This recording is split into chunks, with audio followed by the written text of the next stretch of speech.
Mr. Muhammad, welcome to the program. Our program is called Here We Are. How are you doing? Oh, I'm doing just fine.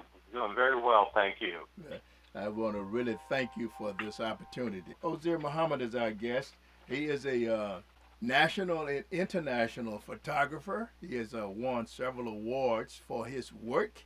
He is from the city of Chicago, he lives in New York City, the Big Apple, as many calls it. It's a place to be if you want to be in the know. They say you got to go to New York. So he took off from Chicago. He went to the first city. He left the second city.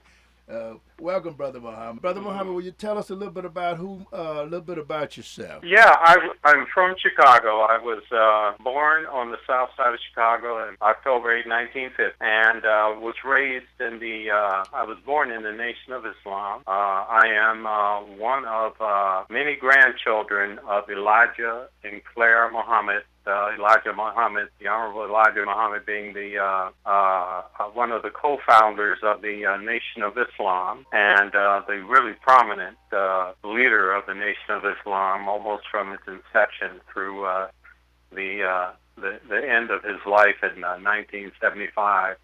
I'm one of my father, and both my parents are deceased. My father, Nathaniel Muhammad, was, if I got the chronology right, was the fifth child of my grandparents, and I am the second child of Nathaniel, my dad, and Eleanor Muhammad. As I mentioned, both my parents are deceased. Mm-hmm. I'm one of 10 children, and spent my youth in Chicago and my young adult years there.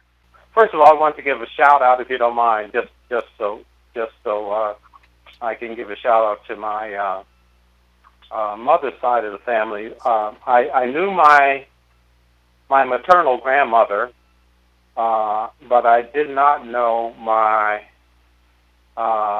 maternal grandfather, who died very young. He died in his mid-30s, and my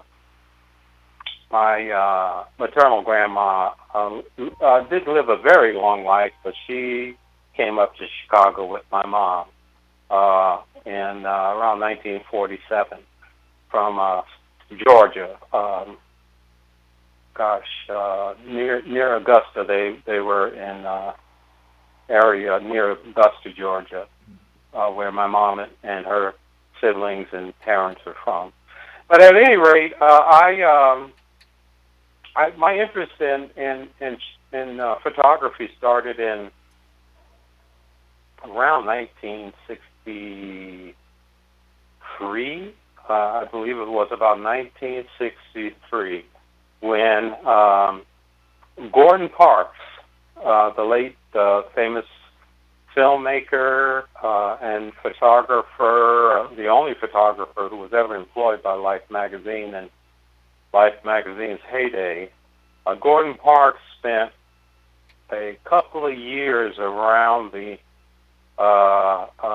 year of 1963 through about mid-1964, maybe early 1965, covering the Nation of Islam, because I think these were the most productive years in the nation. The Nation of Islam had a lot of businesses, and across the big urban or metropolitan cities in the states, Philadelphia, Chicago, Los Angeles, Boston, Washington, D.C., New York, and also it was the time in which Hajj Malik Shabazz, better known as Malcolm X, was the most popular minister and the chief spokesperson for the Nation of Islam. And also at that time, when Gordon Parks was covering the Nation of Islam on an assignment, an extensive one for Life magazine, Muhammad Ali also became involved with the Nation of Islam, and later on became a member. Was very close to my family. My uncle Herbert was his manager through his all of his big fights, and his brother Rahman also. His first name was Rudolph, but Rahman Ali married my first cousin on my maternal side, my mother's side of the family. And so Ali was very integral in the nation, and of course Malcolm was, and there was Gordon Parks. So Gordon Parks was my primary influence when I started out as when my interests rather started in photography. Now he did work here in Chicago at the South Side Cultural Center, not the Cultural Center, but the one on Michigan Avenue. Across. Yeah. After the South Side community, shortly after it opened, he was a resident artist there in the just after World War II. Gordon Parks, and I think he even had a room where he lived in the Southside Community Art Center for a year or two. But just before he went to work for Life Magazine, he was an artist in residence at Southside Community Art Center. I think he joined the staff of Life Magazine around 1950.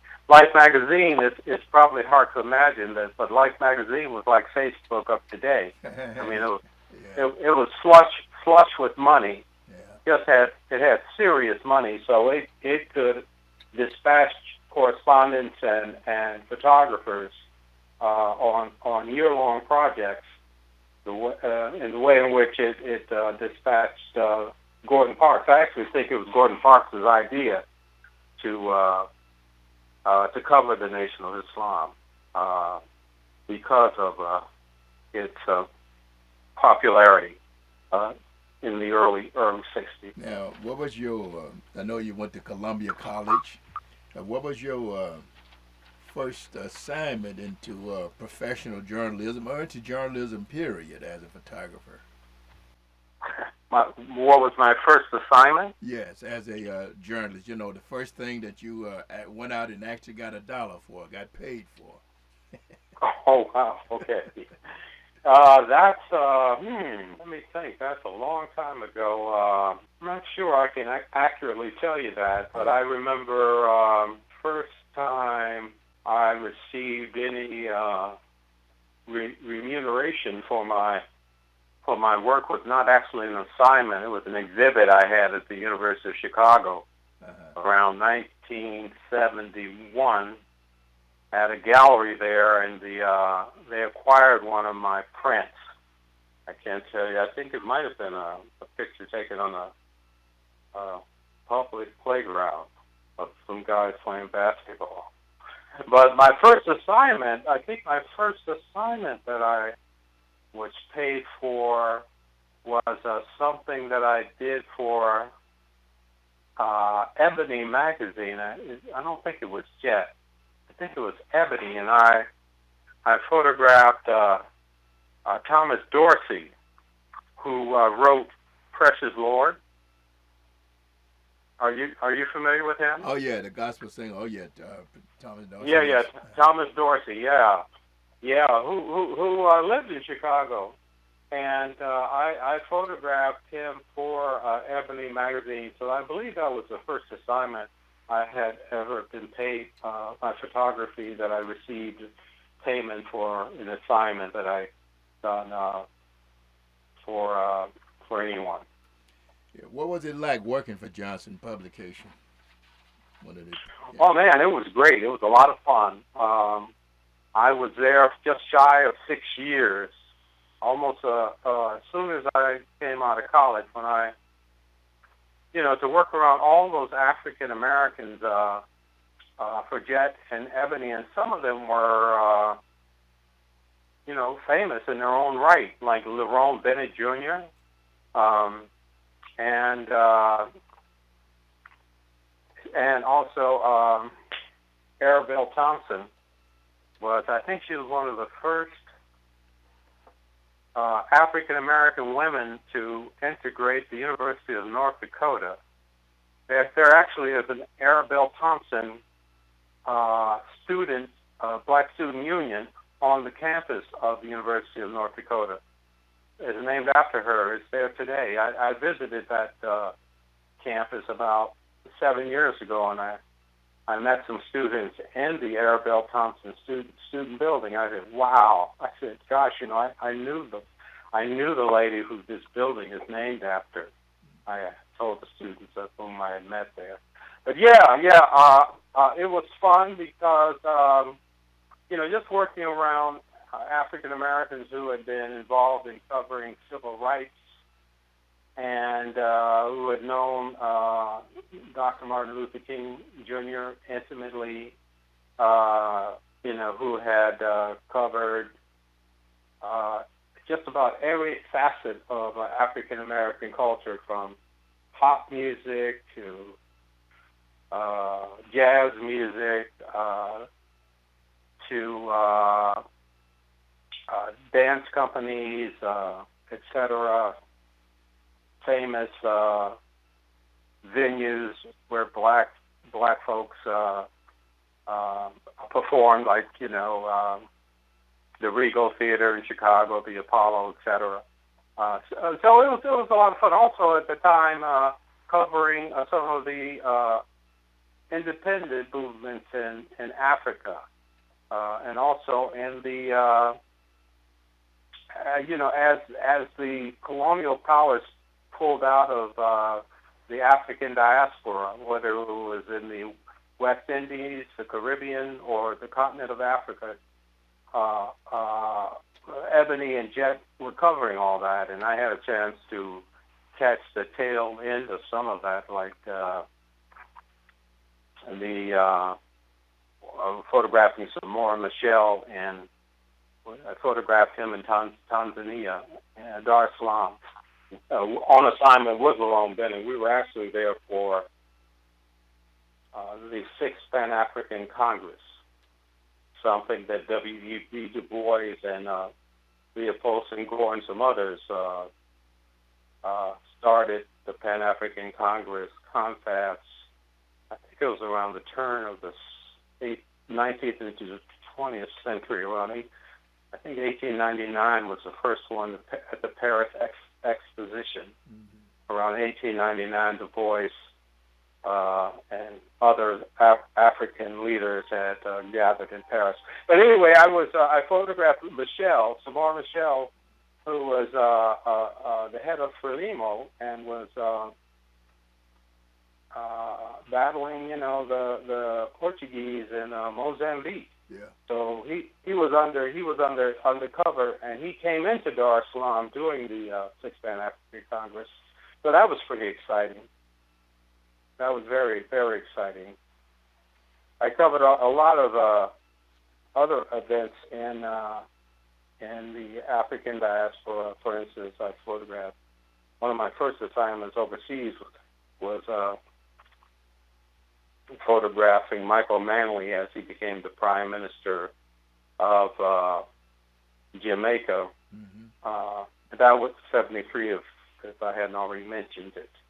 And I'd gone there with Hans Massaquoi, who was one of the senior editors at Ebony, who was actually born in Germany. Yeah. Thus the name Hans. And he was born and grew up in Germany he was a young kid in Germany during the reign of the Third Reich. Yeah. But at any rate, there were interesting people like that there, and having the chance to meet somebody like Manley, who was, dealing with the U.S. government trying to undermine everything he did, in a way of,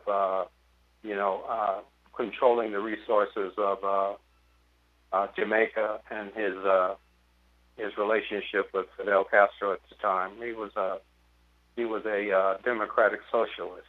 Yeah. Any socialism, whether it's democratic or not, hyphenated any political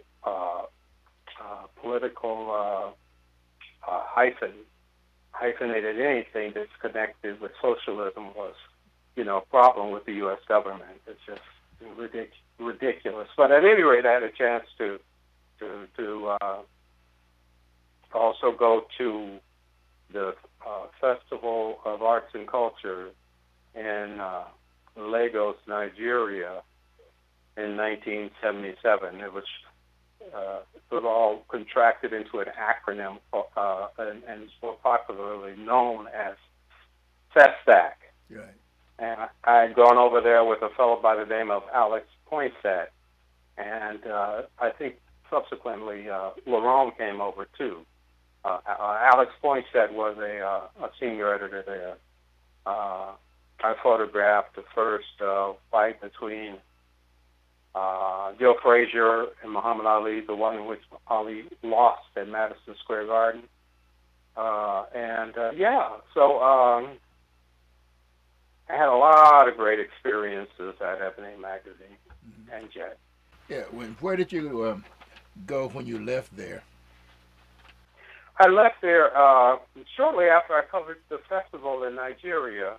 I left there in 1978, early part of 1978, to go to work for the Charlotte Observer newspaper, a daily newspaper in Charlotte, North Carolina. And Charlotte back in that day was nothing compared to what Charlotte is today. Yeah. Charlotte. That was 1978. Charlotte was really a small compared to what it is today. The reason why I left Ebony and Jet is because I felt as though, since I was about 28 at the time when I made that decision. Also, I left. One of the things that spurred me to leave was because so many people that I had worked with were striking out for newspapers. Also, I'd worked with Bill Roden, who left before I did, left Ebony before I did. He eventually became a columnist, a sports columnist for the New York Times, and he still does work for ESPN. A guy named Jack Slater, who left and went to work for the New York Times and ended his newspaper career at the LA Times, and Alex Bontemps, the son of Arna Bontemps, who was involved in one of the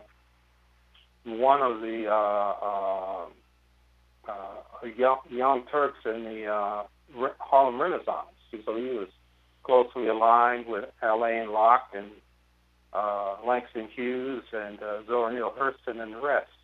So Alex was Arna's son, and Alex was a very close friend of mine, still is. And I think he left to finish his PhD at the University of Illinois, and then later on, worked at, I believe he worked at Dartmouth or something in New England, and finished his career at Arizona State University. Yeah, so that's what spurred me to leave, is because I thought, everybody else is like saying, thinking that they needed to do something different in order to grow a little more. And that's what I thought too. I thought since Ebony was monthly and Jet was weekly, that I needed to be more productive. And going to work for a daily newspaper would give me that opportunity to be more productive.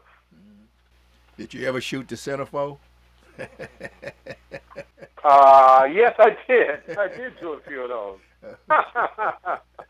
Yes, I did. I did do a few centerfolds for Jet. Yeah, that was a good thing. We were all young at one time. Right, exactly. And I think Jet. I think Jet, in the '90s, reconsidered the centerfold. I remember reading something about it because of the sexism attached to it. Oh yeah. Yeah. So as you got left, when did you leave Charlotte, and how long were you there? I was there for 2 years. I I wanted to work for a really good newspaper. Charlotte was considered, between Atlanta and Washington, D.C., the Charlotte Observer was considered the best newspaper between the Atlanta Constitution and the Washington Post, but in that kind of southeast region. Right. So I went. I was at a good newspaper, but I thought that I didn't want to spend the rest of my career at the Observer. I looked at it as something that may give me spur me to other opportunities, and sure enough, it did. I left there after 2 years. I joined that staff in the summer of '78 and left in the summer of '80 to go to work for Newsday on Long Island. And Newsday is still in existence, is a tabloid. It's not a broadsheet like the Tribune or the Chicago Sun-Times. It is a tabloid. It's like that. It's like the Sun-Times. But the difference between other tabloids is that the nickname that the Newsday had was it was a tabloid in a tutu, meaning that it was a very well regarded in the literary circle of journalism. That it was a very well written, well edited paper. It had serious content, like like the LA Times or the New York Times. It had very serious content and it covered very serious matters locally and in the world. For instance, the Newsday had a London and Paris bureau, a Los Angeles bureau, a New England bureau, and had Atlanta bureau too, and had a huge Washington operation, a huge Washington bureau to cover the Capitol, and the White House. Also, it had later in the late '80s and throughout the '90s, it had a bureau in Johannesburg. So it was a very serious newspaper with a lot of money because it was owned by, initially it was owned by Times Mirror, which owned the LA Times, which owned the Chicago Tribune, and some other papers. And then it was sold, and I can't remember eventually it ended up being owned by the Tribune Company. If I said that the Times Mirror owned Chicago Tribune, that's a mistake. I didn't mean to say that. But it was later owned by the Tribune Company, and then it just went down the tubes because the Tribune Company nickeled and dined it and cut back on the bureaus, and the content suffered too. Yeah, but I was there for 12 years. I worked there from 1980 to 1992. And had a very, very good career there. In 1984, I was a team of three. It was Josh Friedman, Dennis Bell, and I, who spent 2 months in Africa covering, mostly we were covering drought and famine and the political consequences of,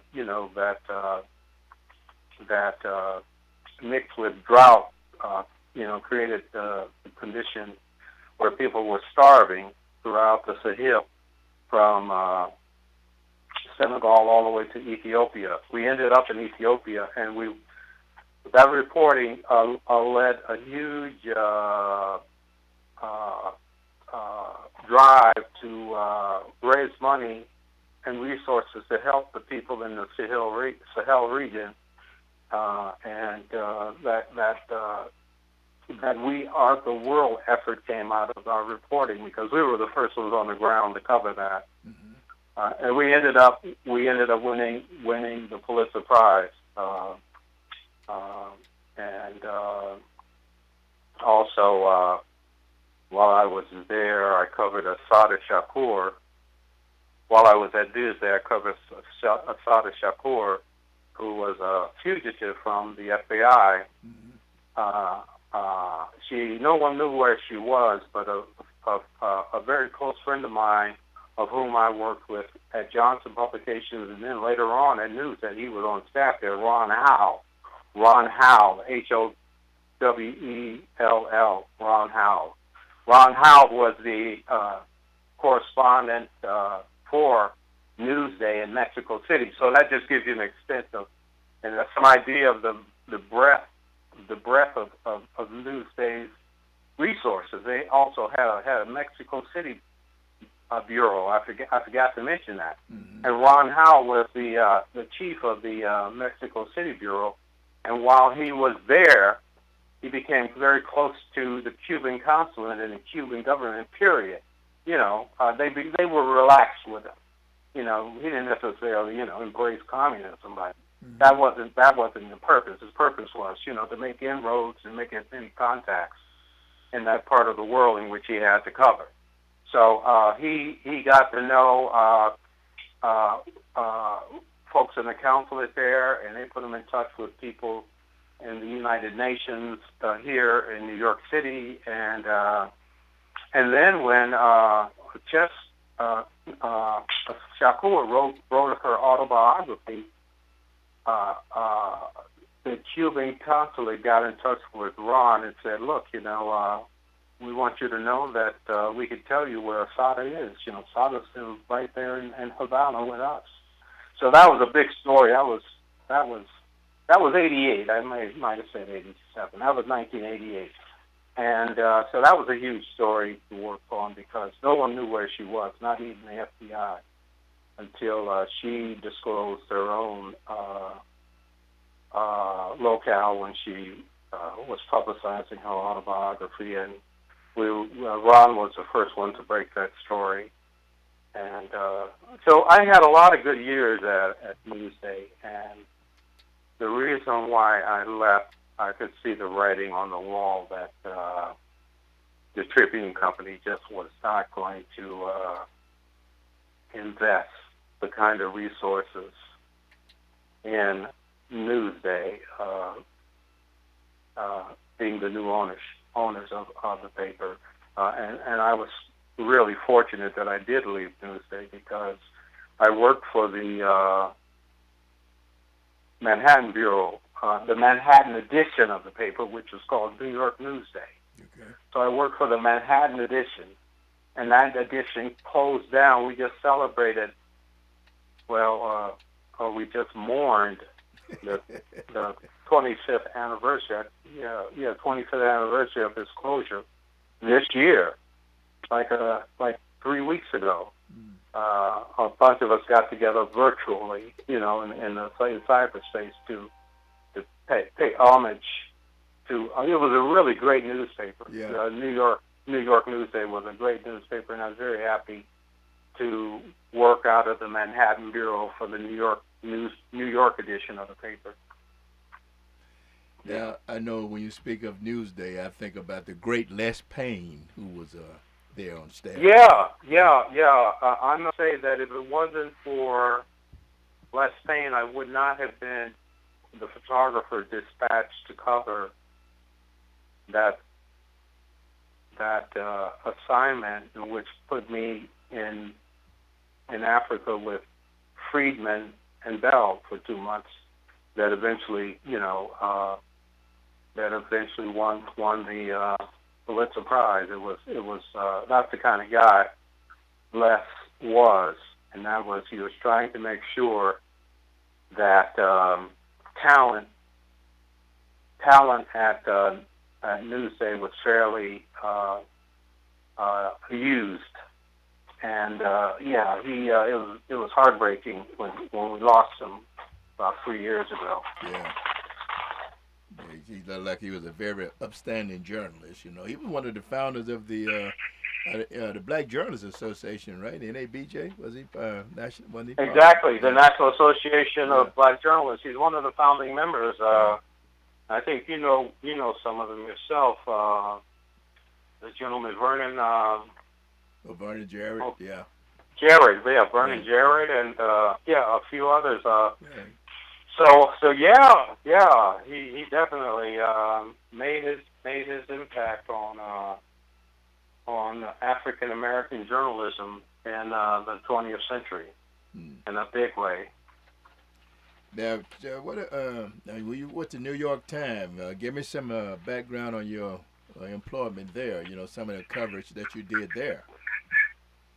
Yeah. So I left Newsday in '92 and went to work for the New York Times, and I was there. That's where I spent most of my years. I was there for 22 years, from '92 until 2014 when I retired. And again, because of the resources of the New York Times, I had a really great experience. They didn't nickel and dime anything when the Times committed itself to covering long-term projects. It really knew what it took to financially to do such. For example, when I got there, one of the first assignments that I was on was big assignments, was covering the first non-racial election in South Africa. So I went to South Africa with Francis Klein, who was a senior reporter at the New York Times, and to join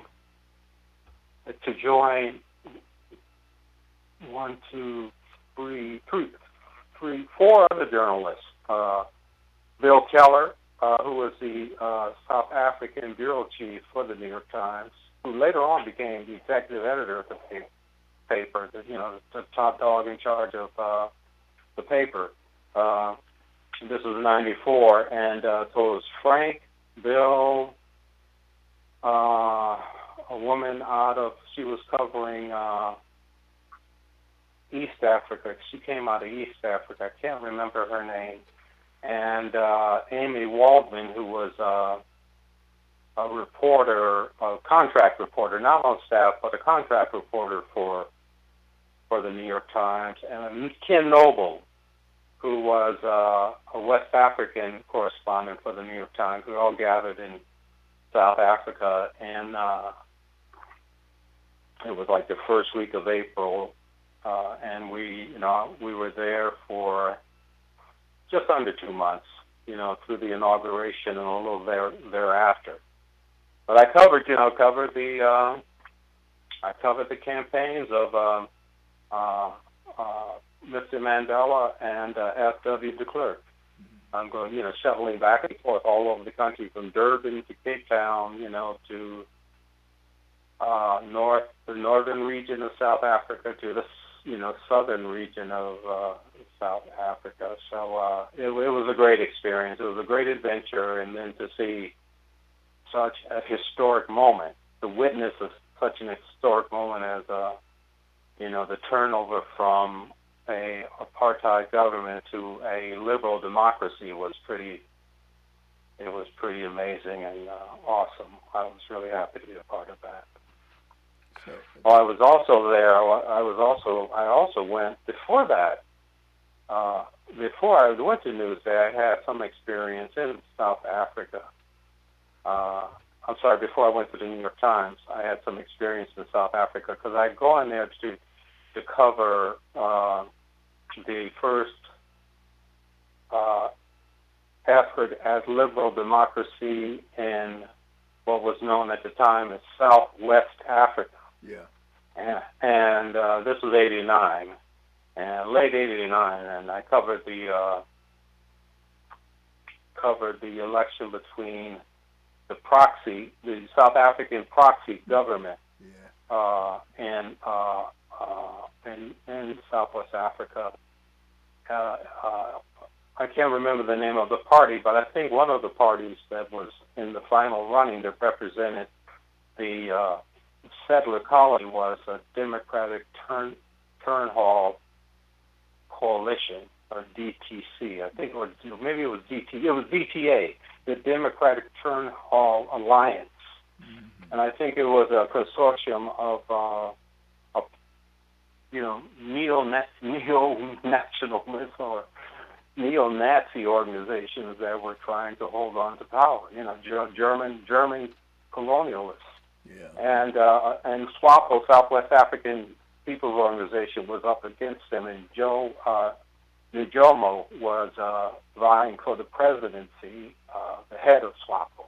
They won, as we all know. SWAPO did drive out the proxy government of South Africa. It was essentially a colony of South Africa, and it went from being Southwest Africa to Namibia, right. which it is today, Namibia. Right. So that was my first time ever being in that far south in Africa. The furthest south I'd been before was Mozambique when I covered the famine in '84. But 5 years later, I was a little further south in Namibia, and then we went all the way into South Africa. The reporter and I, Vivian, her last name is spelled W-A-L-T, but because she is a South African native who worked for Newsday, it was pronounced Vault, Vivian Vault. Okay. And Vivian and I went into South Africa because at the time we had heard, as we were finishing up the elections in Namibia, that F.W. Clerk and the National Party decided to release the political prisoners, with the exception of Mandela. So Walter Sisulu and Govan and Mbeki and others were being released from prison. Ahmed Kathrada. And so we were able to photograph so many of them. We spent quite a bit of time with Walter and Albertina Sisulu. It was really quite wonderful.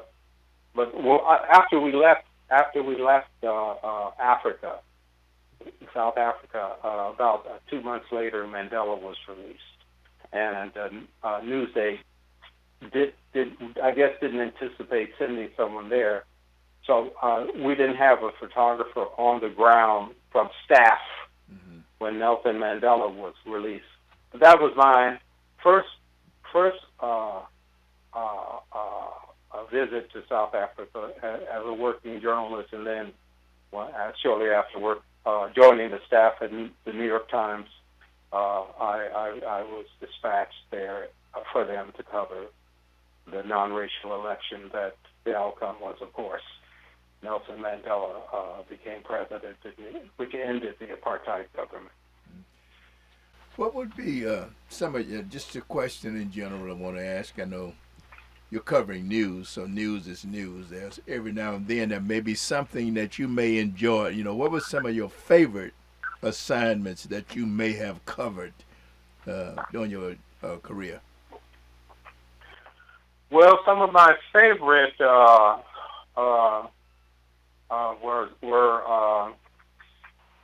I did something that I generated myself for the New York Times, and it was about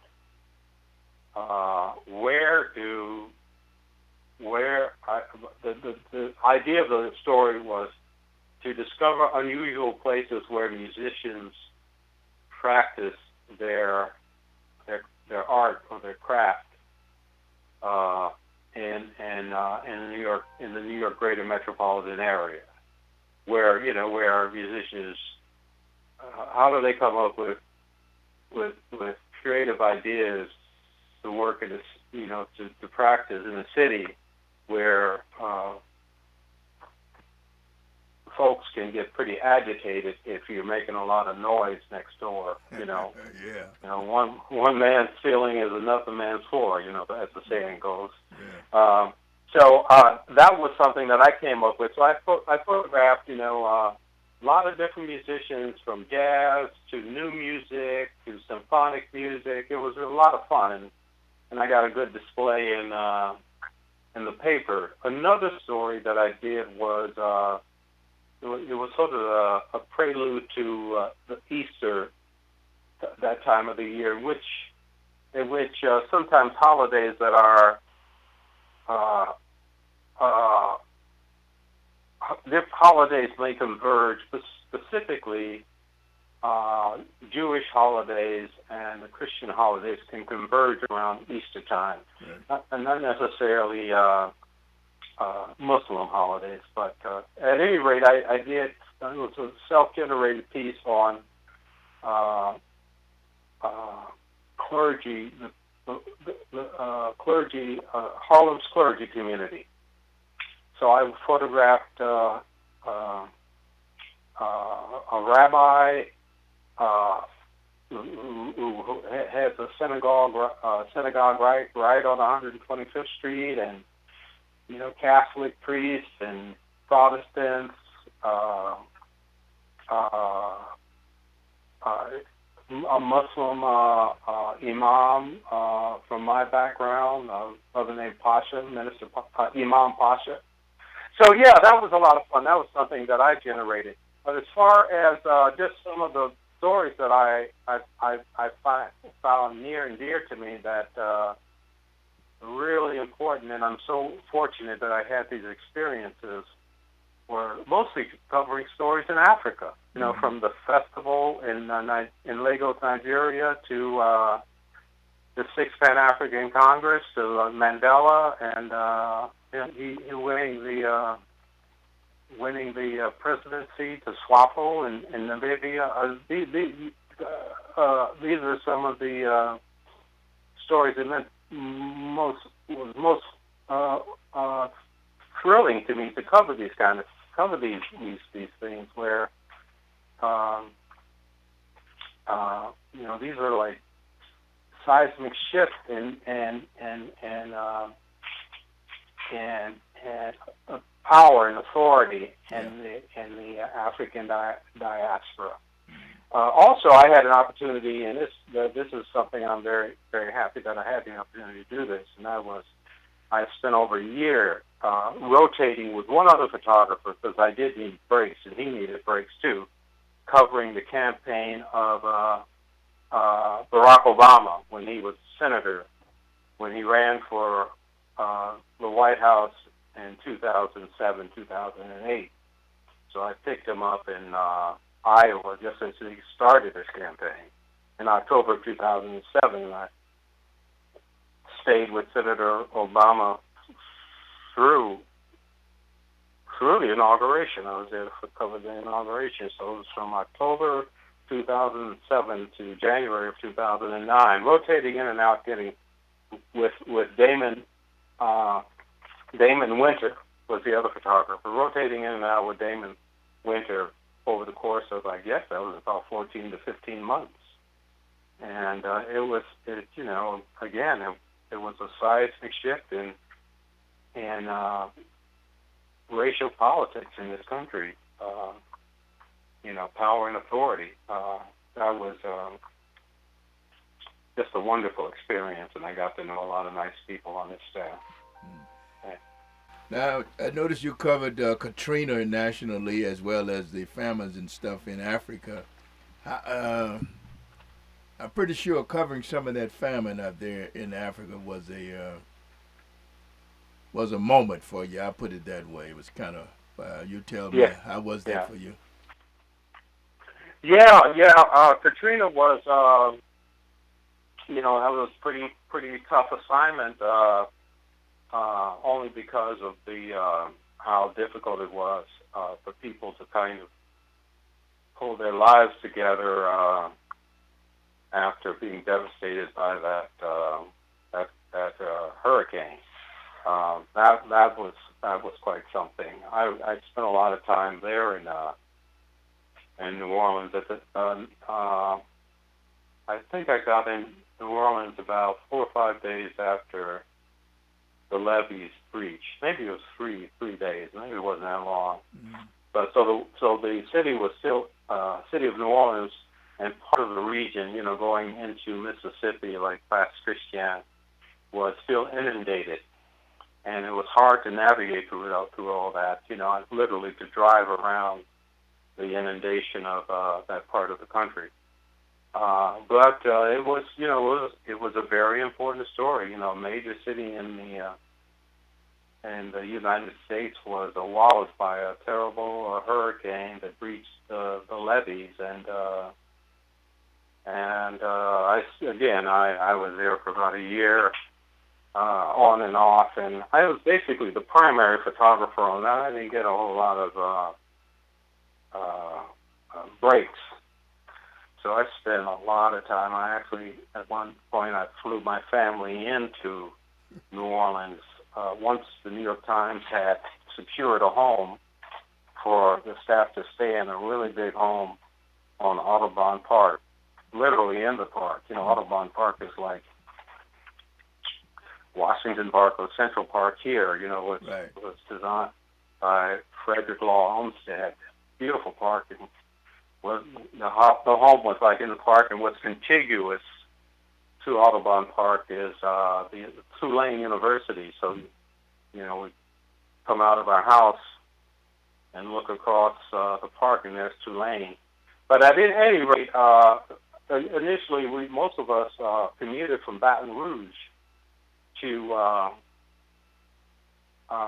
New Orleans on a daily basis, so there would be somewhere to sleep, so you could get a hotel in Baton Rouge initially, you know, for the first few weeks, or the first month or so. Right. And for the first month, I slept in my the first couple of weeks. I slept in my car. I just rented the biggest car I could in Houston and drove into New Orleans. And I slept in the car, and then finally the Sheraton opens where I could share a room with one of my colleagues. And then after the New York Times got the house, I moved into the house. Speaking of your family, you are married or has been married, or what is the status of that family? Yeah, I'm married to, I have a newsroom romance. I married a journalist. My wife is Lisa Sarah Red.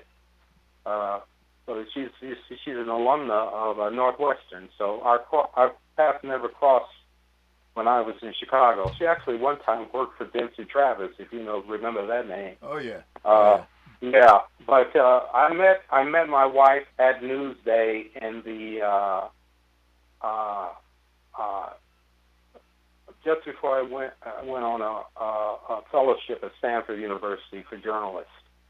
So I met her there, but it wasn't a romantic meeting. It was just, hello, how are you? Nice to meet you, etc. But when I came back about a year later from Stanford in '87, I got to know her a little bit and asked her out to dinner. So we've been married since '89. We married in February. What am I talking about? February of 1989, and I think we're going on our 32nd anniversary this February. February coming. So we've been married for over 31 years, and been dating or together since 1988. And I have I have a son from a previous marriage. His name is Khalil Gibran Muhammad. Very proud of what he's done. He was once a professor at Indiana University when he finished his PhD. He was there for about 5 years, and then he went to the Schomburg, and he was there at the Schomburg as the director of the Schomburg Center for Research in Black Culture for close to 6 years, and then he's presently at the Kennedy School at Harvard University as a historian. And my daughter, her name is Pilar Muhammad, and that's my wife, Lisa, and our child, and she's just graduated from college about 2 years ago, and about a year and a half ago, she graduated actually in December of 2018. Yeah, December 2018, and didn't have commencement until May of 2019. She works as she got her degree in criminal justice, and she works for a nonprofit to help formerly incarcerated individuals to. She helped them to get integrated back into public life. after incarceration. I want to ask you a question about photography today. I mean, black and white versus color, and what we call it, digital versus standard photography. Your assessment of that. Yeah, I can see where well, this is the way I see addressing black and white to color. I'm sort of ambivalent about the two different ways in which people work, and whether they work in color or black and white. I think that for the most part they both work pretty well in journalism and the art world. But I think the art world has more of a bias towards black and white, and there's just something about the aesthetics of shades of gray, from white to shades of gray to black, that seems much more alluring or aesthetically dynamic. Seem to have more aesthetic dynamism than color. It's hard. Sometimes it can be very difficult to not let color overwhelm form and content and light. You don't have that problem with black and white. Form, content, and light is not compromised or challenged by color, hues of color. As far as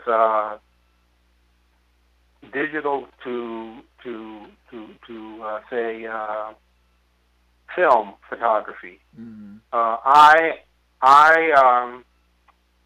actually prefer digital photography. I think that it is quicker, that's for sure. But go on.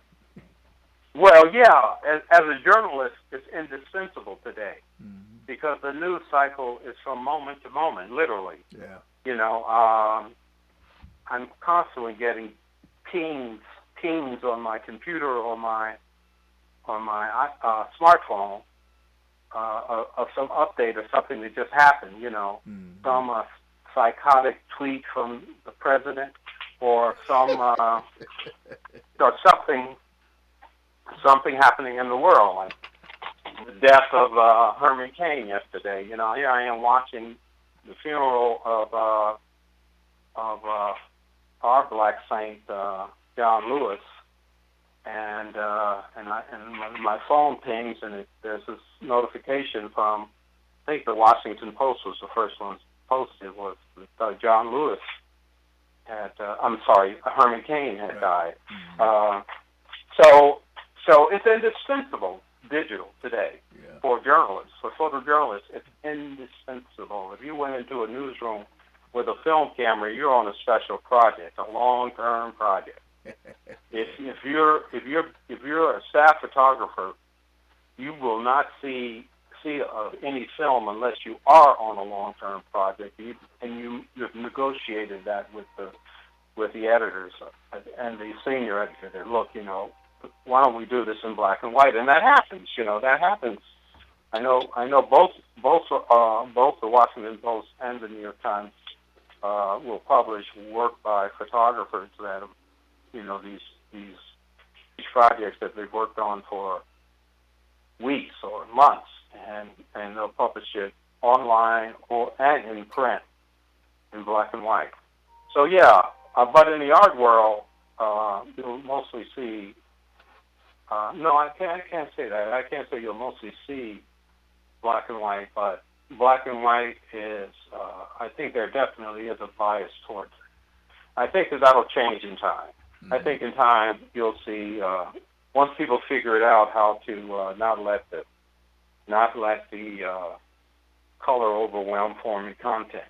When color starts to, when the optical senses in that we have start to see color in black and white. then you know that color has arrived, and you'll see them places like Museum of Modern Art more often than with places like the Art Institute of Chicago. Yeah. What about you spoke about your fellowship at Stanford? What was that in reference to, and how did you get that, and what is it? I know there's a lot of professional, scholarships that professors. What the hell am I trying to say?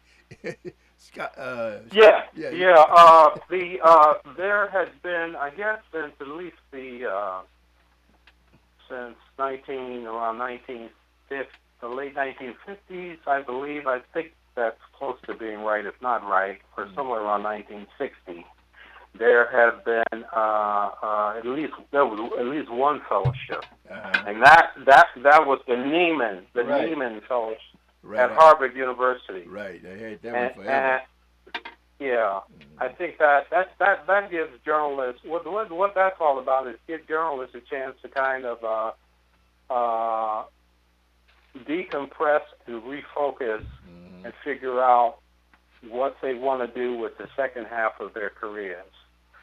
Some have gone from being journalists to editors. They decided in that fellowship year to edit, to go from being a reporter to being an editor. Some have decided to specialize in certain things, like study tort law or something of that sort.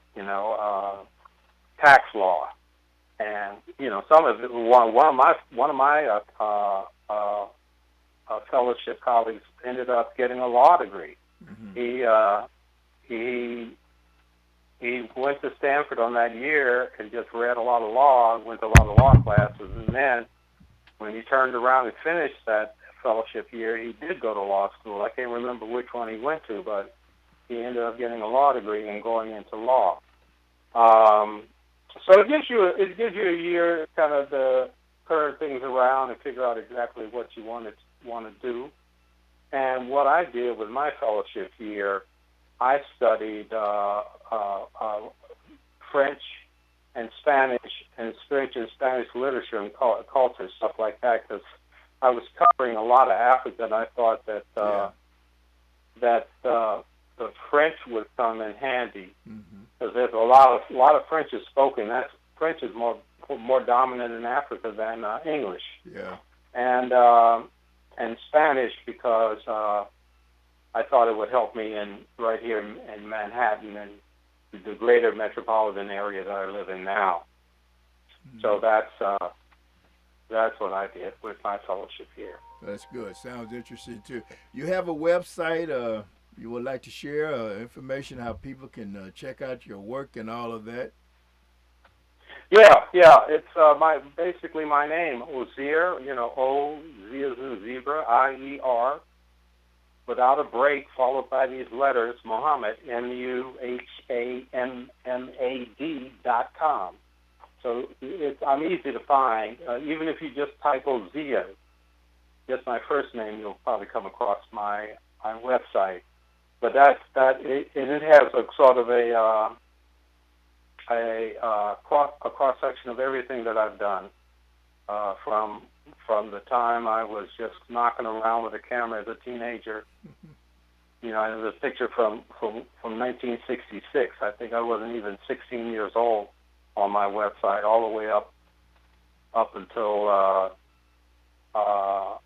2017 or something, the work I did for the Equal Justice Initiative, Brian Stevenson's organization down in Montgomery, Alabama. So it's a good cross section of just about everything I've ever done with my endeavor as a photographer.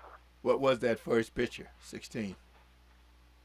The first picture that I felt was successful was actually taken in school. Okay. It was a picture that of I think they were second and third graders. It was taken at Claire Muhammad School. At the time, it was known as the University of Islam when I took it. It was taken in 1966. in the auditorium for General Assembly, and I think they were all these second and third-year-old boys, because we were separated by sex, Yeah. like Catholic schools. Yeah. And I had my camera and photographed this teacher. I think they were reciting something. She was helping them with the recitation. I took it, and the picture is on my website. And also, when I had an exhibit, I was part of an exhibit that had about 12 other photographers at the Art Institute. I think it was 2018, if I got the year right. And so it's very recent. And that picture was in that exhibit. The very first picture I'd ever taken was in that exhibit at the Art Institute of Chicago, and it was acquired by the Art Institute. So I was like 15 years old. Yeah, well, that's just shy of my 16th birthday. Yeah, that's a good thing. You know where you came from. You know where you ended up at. That's good. Yeah. That was very gratifying. Yeah. That picture is fun. Stood the test of time. Are you still active today or no? I know you never. I mean, Yes, I am. Yes, I am. Yeah. One of my loves, one of my things that I really, really love, Henry, is I love jazz music. I love jazz, and I've had when I was a teenager, my interest in jazz started, with Blue Note artists, from Art Blakey, the Jazz Messengers, or Lee Morgan, Freddie Hubbard, Clifford Brown, etc., Miles, Coltrane, of course, and Pharoah Sanders. And I photographed a lot of those people, just about everyone I mentioned just now. Actually, 12 of my pictures of Lee Morgan, I took pictures of him just before he died. I must have been about 19 or 20 when I photographed him, because he died. He was murdered in 1971, ironically, in a place called Flood, shot by his common-law wife, Helen. And that was used in a documentary about his artistic and tragic life called I Called Him Morgan. A Swedish photographer did the film documentary photography. So I have great love of jazz, and since I have more time, and I was very fortunate that I was very frugal in my life, and I saved as much money as I could. So my wife and I, we enjoy going to jazz clubs, and we decided that after I retired, that we start traveling to jazz festivals around the world, and bam, the pandemic hit. So yeah.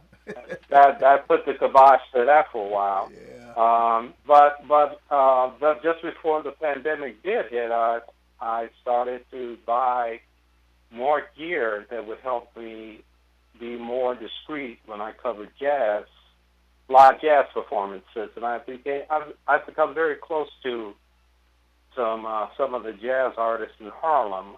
This guy named Craig Harris, who used to play with Sun Ra. He's a trombonist, and he's a fantastic jazz artist. I've been following his career for over 3 decades, and I've seen him perform a number of times at the Village Vanguard. So I'm very close to Craig Harris, actually, who's working on the film score for a documentary on the life of Fred Hampton. Okay. He's well into the finishing the score. Actually, I've heard excerpts from it, and so that's what I do. I listen to the music. I'm studying the music. I actually own 2 high-quality trumpets, and I practice for hours on end every week. Every day I practice my trumpet. So I intend not to ever be, I have no illusions about being the second coming of anybody, but I do enjoy the music. I like playing it. And Craig Harris, before the pandemic, he had concerts at a church in Harlem at a place called Mount Calvary Baptist Church. It was every spring and fall and winter, not the summer. Every spring, fall, and winter. On Tuesdays from noon to 2:00. And you could go in there and you could hear about a dozen musicians, from a pianist, bassist, drummer, 3 saxophonists, Craig playing his trombone, 2 trumpeters, and a really top-notch musicians. Actually, heard David Murray in there. I don't know if you know the name David Murray. David Murray is one of the great tenor saxophonists of our time. A big name in jazz. Maybe that's not your music, but David Murray is really big. And I've heard David Murray play with him. And a guy named Frank Lacey, who's another great trombonist. So that's what I do. I listen to the music every day, and I practice every day. And I have grandchildren who all are very musical. I have a grandson who plays piano. He can just about play anything on the piano. I've heard him beautifully play All Blues, Miles Davis's famous recording, All Blues. And so I'm going to try to collaborate with my grandkids and just do some music, Yeah, you sound like a friend of mine, classmate of mine. We came out of high school together. And he got a great. In fact, you may check him out. His name is Willie Winky Thompson. Check his stuff out. Anyway, Willie Wicked Thompson, huh? No, Willie Winky, Winky, Winky Thompson. Both of them were. Yeah, Wicked or Winky. Right. Yeah, cool. I'm going to write it down. William Winky Thompson. Yeah, Willie Winky Thompson. Right. Oh, that's cool. Right. I got to know a bunch of brothers out of Chicago too, like Lester Bowie and Joseph Jarman. I never got to know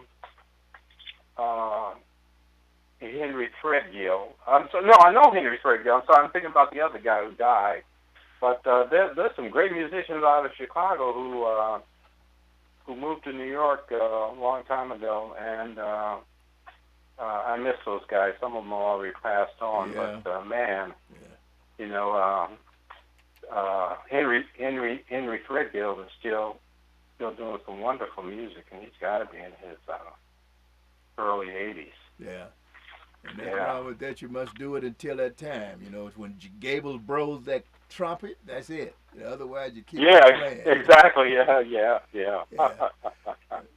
But my grandson, the pianist, and I are working on a song that features Chance the Rapper out of Chicago. Oh, okay. That's good. Hey, that's good. Yeah, no, it's fun. It's fun, man. I'm enjoying it so much. Yeah. And when you mention your grandson, Willie, his kids plays with him on these CD, the music that he has, and and he say he calls them the backyard children, the backyard kids. I said, okay. Backyard, huh? Yeah, the backyard kids, right? He lives in Atlanta now. I like that. That's great. Yeah. What instrument does he play? He's a saxophonist. He plays them all. Oh, wonderful. Yeah, he plays them all, right. He got his master's in music from Indiana U. He's from Jackson. We from Mississippi, Jackson. And man, that's great. Indiana U, that's a great school for music. He got his master's. Great. That's like the premier place. Yeah. That and Juilliard, Yeah. Oh, yeah. Yeah, that's terrific. Berkeley School of Music in Boston. Oh, yeah. Indiana. Yeah. They crank out great musicians. Oh, yeah. Yeah, this kid, he used to play behind me when I was in high school. He was, we had a little band, but yeah. You play tenor? No. I used to sing. I used to be a singer. Oh, sing. You were a singer. Okay. Yeah. All right. Cool, man. That's very cool. And now I mess with the bass. I'm like you. I may never get to be the greatest bass player, but I guarantee you, I'm enjoying messing with it.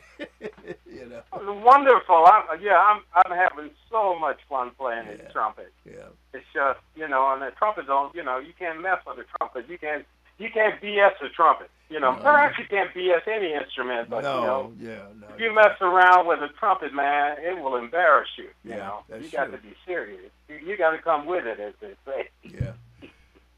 Ah, Yeah, is there anything else you want to share before we go? I would appreciate this, man. I really do, you know. And sure, sure. Yeah.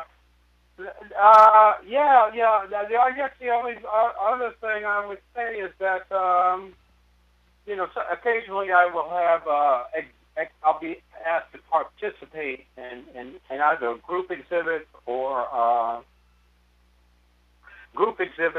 I'll be asked to exhibit have a solo exhibit. uh-huh. So yeah, just I will definitely put it on my website when something comes up. So hopefully I'll have some material out there which some of your listeners can check out. Oh yeah. In person in the near future. There was going to be something at the University of Minnesota, but it's kind of up in the air now because of the pandemic. I'm not sure when they're going to pull that exhibition off. Yeah. But that's about it. Yeah, that's about all I wanted to share that I can think of at the moment. Yeah. How often you get back to Chicago? You don't. I do. I was there in 2018, so we're probably due for a trip. Yeah, I know. We're probably due. If not towards the end of this year, but maybe next year when this virus is somehow people start behaving like they got some sense. Right. And wear masks and etc. Yeah. And this virus is tamped down. So yeah, as soon as traveling is safer than it is now, I hope to get back there because I have lots of family and quite a number of friends there, and I love the city of Chicago. It's a great city. It's I love visiting and love hanging out with family and friends there. Yeah.